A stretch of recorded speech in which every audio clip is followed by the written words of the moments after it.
এই প্রজন্মটা বুঝলে অনেক কিছু পায়, অনেক অপশনস, অসংখ্য মেসেজেস।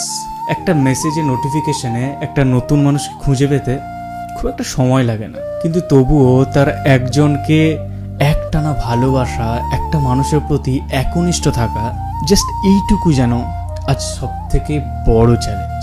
লক্ষ মুঠো ফোনে লক্ষ মুখ, তবু মন খুঁজে বেড়ায় সেই একটা মানুষকে, যার সঙ্গে সন্ধ্যার পর সন্ধ্যা গল্প হবে আর সকালে শুরুটা হবে ঘুম ভাঙলো দিয়ে। কিন্তু যখন এত অপশন সামনে, একা একটা গল্পে একটি মানুষের ওপরই বিশ্বাস রেখে দিনের পর দিন চালিয়ে যাওয়া, এটা শুধু ভালোবাসা নয়, এটা একটা সিদ্ধান্ত, এটা একটা প্রতিশ্রুতি যে আমি পালিয়ে যাব না, আমি আছি, আমি নতুন খুঁজতে যাব না, আমি যেটা পেয়েছি সেটাতেই সন্তুষ্ট আছি। বরং তাকে একটু সময় দেব, একটু হলেও বোঝার চেষ্টা করব, কিন্তু মাঝপথে পালিয়ে যাব।